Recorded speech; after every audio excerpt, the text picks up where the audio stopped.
Yo, listen up, here's the story about a little guy that lives in a blue world, and all day and all.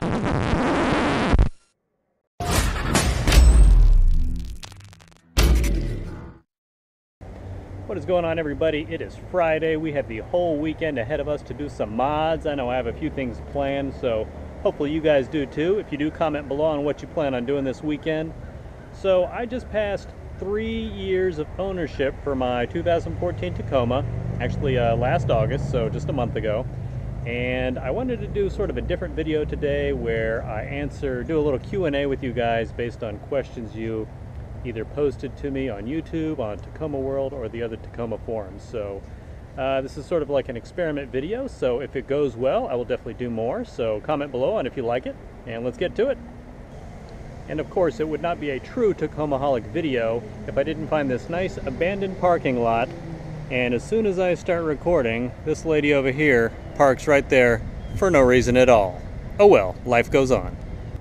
Okay, so I have all the questions written down. I'm going to read the question and the name of the person, username on who posted the question. And if I did not get to your question, I do apologize. Hopefully I can maybe get to it in the next one, and so on and so forth. So to start with, the first question from Bojangles is, how noisy is the Leafpack?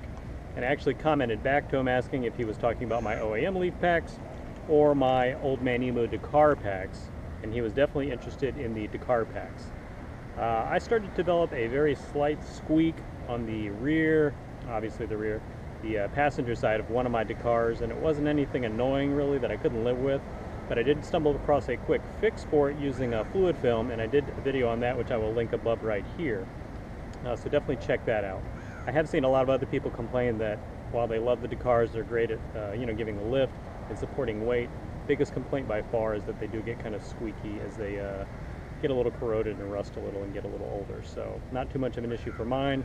I hit my own fluid film at least a couple weeks ago now, and they're still doing great.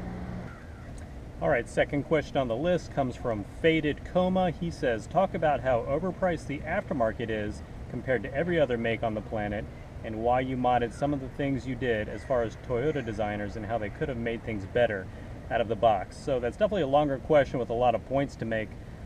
Just real quick, with regards to the aftermarket price, well, no matter what you're looking at, from the smallest pieces to full suspension setups, tires, and all the pricey things, there definitely seems to be a range of quality and then the associated price with that. So it can be expensive, but I've found that if you're just a little patient, you can definitely take advantage of the group buys on the various websites, wait for certain sales with the major holidays. Black Friday, day after Thanksgiving's right around the corner. That is definitely something you should wait for, and save that for some of the bigger mods so you can get that huge discount where it really counts. So as far as modding Tacomas and the price of some of the stuff, I mean, it just depends on what you want/need, and we all know, you got to pay to play, and sure, everything's sort of expensive, but if it's worth it, then go for it. Obviously I think it is, and I'm having fun with it, not killing the bank.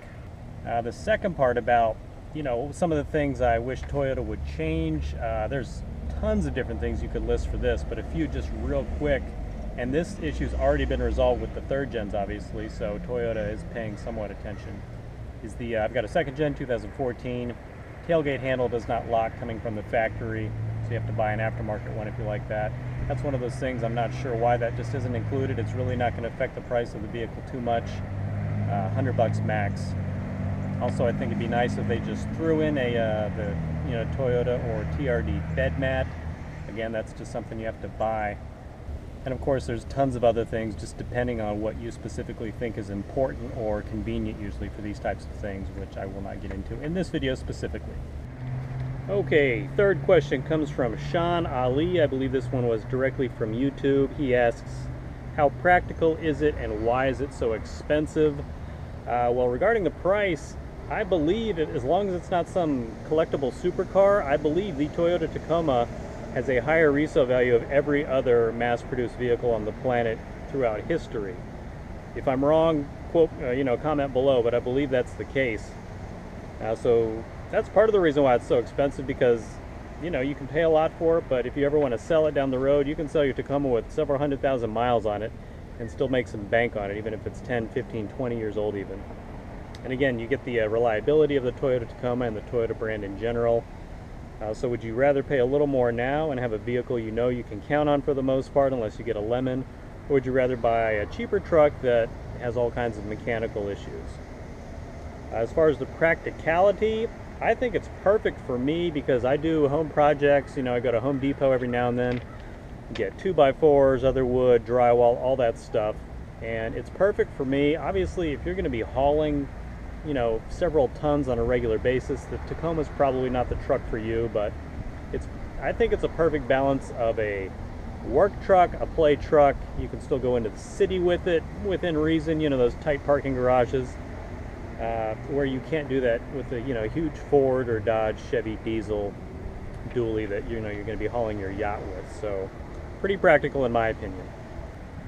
All right, next on the list I've got Derek Martin asking, what would you recommend first as cheap mods to install, and what would be the more expensive ones worth saving up for? Well, Derek, I actually did a video called The First 5 Mods for Your Toyota Tacoma, where I list 5 cheap, easy to install mods. So definitely check that out. I'll go ahead and link that above right here. Of course, that's just my opinion. There's plenty of inexpensive mods you can get to start your Tacoma build. Those are just some I thought were pretty good and seem to be pretty popular on some of the websites. As far as the more expensive ones, well, if you're going to go off-roading, you got to go with tires and suspension on that one. That's probably going to be the single most, even though it's you know, a bunch of pieces in one, that's definitely going to be probably the single most expensive purchase for your truck, because usually when you do the suspension upgrade and lift it 3 inches or whatever, you're usually instantly going to buy tires and in some cases wheels also at the same time. So that's probably going to be the one to save up for. All right, guys, next question I've got from Ismael Ramirez. He asks, which gen Taco do you think is more durable and reliable? And that's kind of a hard one to answer because I've driven first gen Tacomas before. I've never owned one. Obviously, I own a second gen, and I've never owned a third gen yet. Ideally, I'm a Tacomaholic, so I'd love to own one of every generation as long as they keep making them. But definitely the first and second gens, I think, have proven their durability and reliability. And I know the, you know, all gen Tacomas, they all, in every car, truck, when they make them anyway, when you switch to the new generation, they always have little issues that need to get worked out. That's why people generally recommend you don't buy the first year of a brand new vehicle. And I know the third gens just came out. 2016 was the newest one, and I guess they're getting ready to come out with the 2018s. And they had a few issues. I believe they're all worked out now. So it's kind of early to say if the third gens are going to be as reliable and durable as the second or first gens, but I trust Toyota engineering, so I have no reason to believe they would not be. So that's the best I can answer that question, really. All right, next question is from Rob Roy 25, who asks, I just bought my first Tacoma last week, a 2016 TRD off-road. What can I expect from this truck as a new owner and going forward, possibly 3 years like yourself? Well, first of all, Rob Roy 25, congratulations on your purchase. I expect you will love your Tacoma just like I do. And after 3 years of ownership, really the only, and it's a minor issue, the only issue I've had with my truck, and I did a few videos about this, is the weird starting issue where it just seems to be taking longer than I would think for it to turn over. I have not had it not start on me yet, but that's the only issue I've had. Of course, you're driving a third gen, so you may or may not have that issue in 3 years. But that's the biggest thing I can complain about so far, other than the gas mileage, of course. Hope you enjoy your truck, buddy. Next question from AZ Tacoma, who I have to assume is from Arizona, great state. If Tacomas are so good out of the box, why are mods such a necessary evil? Instead of using S's in necessary, he used $signs. And then he continues, or are we all victims to taco envy when we see others?